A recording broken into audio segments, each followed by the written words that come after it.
JHK here for Fight Night Picks. And joining me right now is PFL lightweight contender, Clay Collard. Clay, how's life treating you, man? You're in the middle of a big training camp. Yeah, man, my little brother just fought tonight in Texas, so I watched that.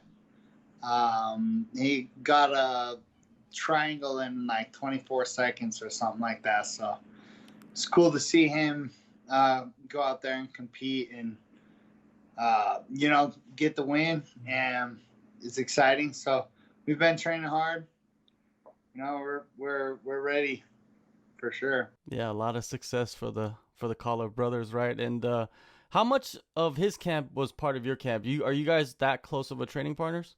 Yeah, I mean, we do everything side by side. So whatever I'm doing, he's right there beside me getting after it. So a lot of momentum for you guys bouncing off each other then. Yeah, for sure. It's exciting, having your brother and being able to work with him and see him, fight and compete as well. It's awesome. Yeah, it's a trip. Like lately, we've been seeing a lot of brothers, fighting at the highest level too. It's not like just one brother's at the highest level and the other brother's fighting.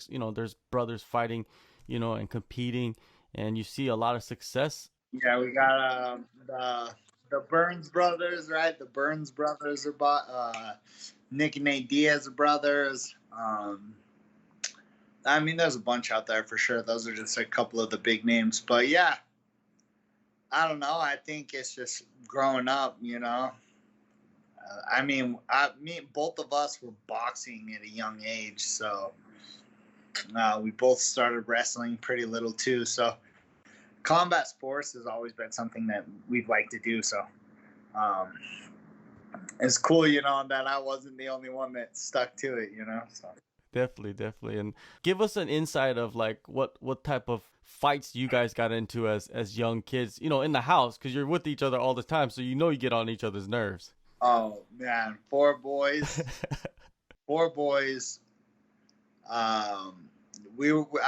In our teens, we were home alone all the time. Parents were working, doing whatever. We were going to school, and I remember one time my little brother Kez threw a spoon at me from across the kitchen and living room, and my older brother was holding me back because we got into an argument or something, and so I started, "Get over here, I'll beat you up," and my older brother came in and like grabbed me, stopped me from like beating him up, and so we were talking crap, and yeah, Kesley from across the way said, "Oh yeah, whoa!" throws that freaking spoon, and it hit me right in the face, and I couldn't block it or anything because my older brother had me, wrapped up. So I don't know. We used to get in fights all the time, man, growing up, but it's part of life. Fighting is part of life, Definitely. Now, for yourself, man, your return back to MMA this year has been phenomenal. You taken out Anthony Pettis, Lutterbach in the regular season. Which performance do you feel like is the more impressive in your eyes? I was kind of hitting on this in another interview. Like the Lutterbach fight, that guy was big and he tried to throw me off my game and wrestle me, where I'm a striker. I like to dance around and move around and throw punches, and that's what I was doing with Anthony Pettis, where as in Lutterbach was shooting takedowns, getting on top, trying to control me. And he was big. He was a really big body. And so to, overcome that and adapt and to be able to, sway the judges in my way, even though he was trying to take me off my game, it means a little more to me, I guess. But I don't know. I'm on a roll. We got two. We got two more to go. Let's go, baby. Yeah. The style that Lutterbach comes with, man, is exhausting for, just to face. Because when I watched the fight, I was like, man, that looks exhausting, just him being on top. And you had to push him off. And I thought, you showed a lot at the end of the fight where the cardio wasn't an issue, man, after grappling for so long. Yeah, man. Coach has me doing the craziest workouts, bro. So I'm swimming in the morning and climbing the Jacob's ladder and we go do workouts in the sand pit. And yeah, so coach is always thinking outside the box, getting us ready. So I mean, the cardio is always there. We can always dig deep if we need to, you know. So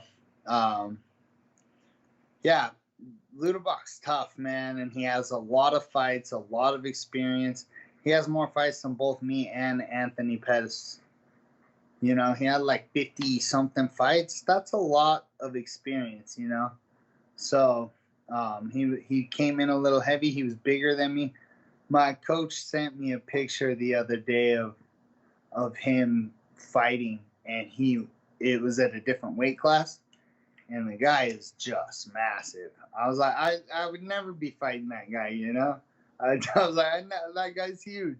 But, you know, he cut down and he was big and strong and tried to wrestle me and throw me off my game and not let me do what I want to do. And so to overcome that is huge for me, you know? Do you feel like Lutterbach has I guess a brighter future compared to Pettis in the next couple of years in the PFL, you know, moving on and facing, you know, the competition that's coming in? Man, that all has to do with it, you know, who sticks around for next year. And you know, I think Lutterbach would be better at a different weight class if he was at 170 or even, you know.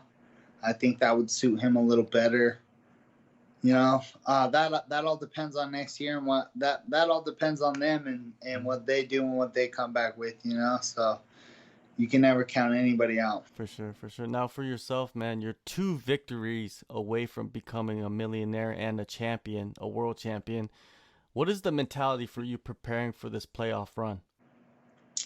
Man, I've just been chipping away day by day, you know, trying to stay focused on the task at hand, which is Raush Manfio. Manfio. Yeah, Manfio. Raush Manfio. Yeah, he's a tough opponent. He had a close fight against Lutterbach, same as me. You know, he beat up Pettis in that third round. He looked really, really good, you know. So it's I mean, if you watch our fights, if you watch those 2 fights and just compare us off that, it's a toss up right now, you know. Yeah, I'm ready, bro. I just want to fight, bro. I'm chomping at the bit. It's we got 2 weeks left. I don't have to quarantine for as long, so I'm just having fun training, swimming, running, sparring. You know, me and little brother and whoever else wants to tag along that day. You know, we're just getting after it and having fun doing it and really just enjoying the process. You know, I think that's the most important thing when it comes to fighting another person is you don't get too focused on them. Just focus on you and what you can do and what, you know, you're capable of, and work on that and get ready for business. The quarantine, like you said, is not as long. Does that make a big difference for yourself? I guess the training camp is better because you don't have to be isolated, right? Yeah, it all depends, man, because when you're isolated like that, you can really focus on like just cutting weight. You know, I just like it takes the fun out of it to me, you know, going there and having to like be locked down and not being able to like go outside. And I mean, we're going to Florida, man. I want to be able to enjoy the beach, you know. Go out, get a workout on the beach, cut some weight out there, you know, like enjoy the scenery a little bit. So being locked down just kind of takes that fun away. But I mean, I do this for a living, so it is always business, you know. So it's nice. Either way, I'm ready to fight. Either way, I'm coming. It's a little more enjoyable, you know, when you can not have to be locked down for 2 weeks. How you Manfio, you know what I mean? Like if you break down his run, he's had a good run. He beat the same guys you beat, so it's like it almost makes perfect sense that you guys are fighting each other in the first round. Now his style of fighting and an exciting style, and I feel like it is a style that complements your style. Do you feel the same way? Yeah, you know, he's really explosive. He has really fast twitch muscle. And he's really explosive, and he likes to bang. You know, he likes to fight. He's not one to shy away just because he's getting hit hard. You know, so I think it does make for an exciting matchup. I think he only stays on the feet for as long as he can. You know, before he's gonna try to mix in a little bit of wrestling. They always do once they start getting beat up. You know, so yeah, it's exciting. He's explosive. It's going to come down to timing and accuracy, and you know, we're both going to have to pick our shots and fight intelligently. So I'm super excited. You know, it's a good matchup for me. We both fought the same guys. I have a lot to work with, so we're training hard, and I'm just ready, man. We got 2 weeks. Yeah, chomping at the bit, man. That's what we. Yeah, I was talking to somebody about this matchup, and they were describing this as like Friday the 13th versus Halloween. You know what I mean? Like, you guys both go forward. A lot of violence is going to happen. Someone might get cut. There's going to be blood. You know, what do you think of that, you know, prospect of a fight like that? Man, that's the whole reason I do this. I'm a brawler, man. If you want to stand in front of me and fight toe to toe, man, there's not many people that do. They start to, and then they realize nope, and then they start backing up and running. So if he wants to come out and start slugging, man, and make it that kind of a fight, that's where that's where I live, breathe, and die. You know, so if he wants to bring that, I'm ready, man. Let's throw blows. You know. I've been training hard. I got a couple new tricks in the bag for him. You know, that people haven't seen. I wish we could throw elbows. It's too bad. It's too bad. I think I would have done a lot more damage on Lutterbach when I was on bottom if I could throw elbows. But I don't know. We'll work with what we got. You know, and I'm just gonna look for that shot. Try to hurt him and go to work and put him away. You know, that would be ideal. Let's get him out of there. You know, move on, focus on that next fight. But right now he's in front of me. So in the middle of a fight, does that cross your mind? Like, man, in this position I could throw elbow right now, but I can't because it's illegal. All the time for me, man. All the time. Yeah, it's frustrating. You know. At times, but it changes the game a little bit, you know. So you just gotta learn to work around it, you know. But yeah, I mean, I'm used to I've boxed too, you know. So I'm used to not being able to kick somebody, and it's hard because when you train your brain to position your body to kick somebody, you know, like I've trained my brain, you know, to like. I'm going to throw this, and that kind of sets me up to throw this kick. I throw it, and then I can't throw that kick. You got to think of something else, you know. It's, I don't know. It's fun, man, fighting. I wish I could throw elbows, though. It would be nice. On the other side of the bracket, you got Radzhabov and Martinez on the same night. You know, what is your take on that matchup, and who do you feel is the underdog heading in? So they already fought once. It was a close fight. Martinez got the decision, which I really don't know if he won that fight. You know, I mean the judges thought he won. I would say maybe not, but so that I mean they're then you know. Old boy goes out there and knocks the dude out in the first round, takes the first seed spot, matches up with him again. I don't know. I think the way the playoffs got set up, it's matched up perfect for two exciting fights for sure. You know, you got the rematch and then the two guys that have beat the same two guys. It's gonna be a good night of fights. August 13th. That is for sure. Who do you see in the finals against you though, between Martinez and Loic? I think Loic is gonna. I think I'm gonna end up fighting Loic. You know. All right, all right. That's a I good don't one. know if you could. I mean, if you want to use it to bet with, if you want to use my word to bet with, there it is. I think Loic's gonna win it. I think it's gonna be a good fight. I think Loic wins a unanimous decision, though. That's my prediction for that fight. After the season's over, are you going? Are you planning on going? Back to boxing. You gonna have a couple matches? And I think I'll just focus on the PFL in the next year's tournament. For the time being. Yeah, I'm really enjoying the mixed martial arts and being able to throw the kicks and the knees and the wrestling and everything like that. So I'm enjoying that right now, and to take that away at this time, it's just not something I feel like I want to do. So I'm gonna enjoy that for a little longer. If it comes down to a time where I feel like boxing again, I might do that. But for right now, I enjoy the mixed martial arts, and so that's what I'm gonna stick with for a little while. All right. Well, I still want to pick your brain about boxing because you're so knowledgeable about it. You've been in there, against some very good boxers. The big thing is all the money fights are like these YouTuber, TikToker. Do you think this is just a trend to stay or a flash in the pan? I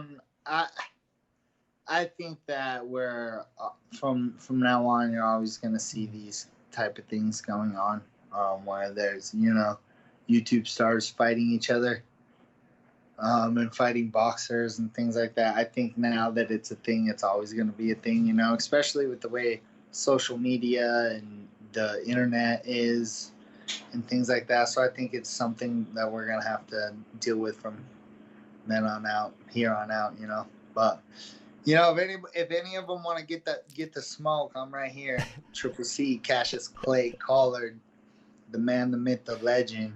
You know what I'm saying? You want to box, I'll box. You want to wrestle, you want to do jiu-jitsu match, slaps only. We'll do slap only jiu-jitsu match. Whatever you want to do, I'm game. Whatever. What about if you're gonna pay me, let's go. Yeah. What about the Russian slapping? Have you watched that? Where they just stand there? Yeah. Nah. Like, if I'm not able to move, if I don't get a chance to move, like, I'm quick, bro. Like, man, some of those guys are so big, too. Like, I ain't gonna let one of those big guys slap me. Hell no. I train every day not to get hit. Like, you know what I'm saying? We work on our defense not to get hit. So that just seems kind of like a knucklehead thing to me. Definitely a knucklehead thing, because they just stand there and get hit, and then if you get like a little bit rocked, they just bring in the smelling salt. Too. Some of those big boys, there's that one guy. He has a bunch of videos of it, and he's just boom, and they're going out cold, like falling over. They got a guy there catching them and stuff. I'm like, dang, just eat full impact, man. Just I would move out of the way, man.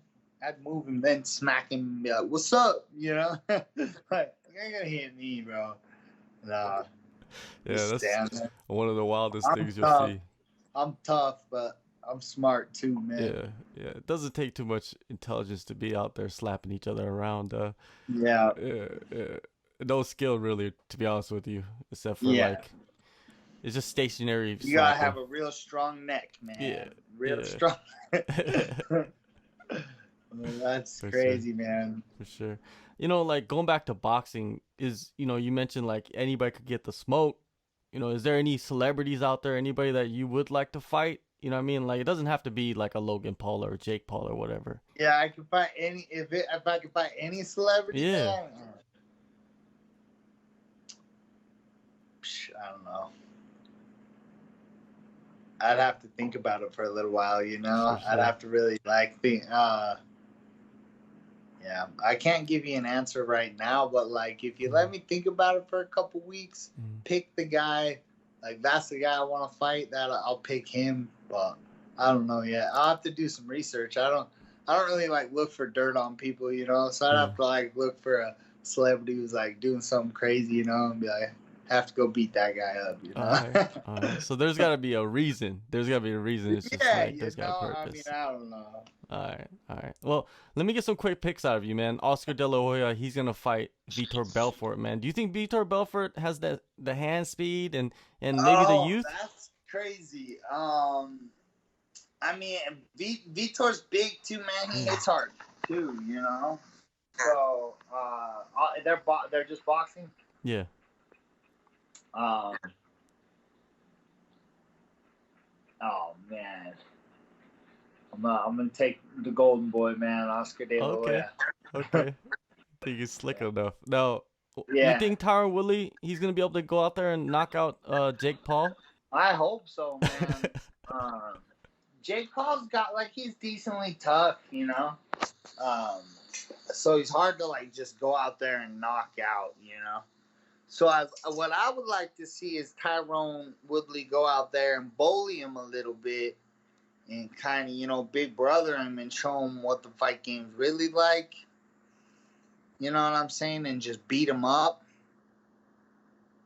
If he knocks him out, cool. I'd just go out there and try to cut him and bloody up his face and break his nose and bust his lip and hit him with as many shots as possible, you know, and just let him know what's up. I wouldn't because if he goes out there and just looks for one big one, we've seen that with Tyron Woodley where he just sits there and waits for, you know, 2 rounds, 3 rounds. Here comes round number 4. He might throw his overhand once or twice, you know. You're I just want to see him go out there and just beat him up, you know. That would be the best case scenario for me. All right, well, man, I appreciate the time, man. You got your fight coming up August 13th in Hollywood, Florida, the first round of the playoffs. Clay, appreciate the time, man. Good luck on these playoffs, and man, hopefully you're holding that $1 million check at the end of the road. Yeah, for sure, man. Thank you, and I hope you have a wonderful evening.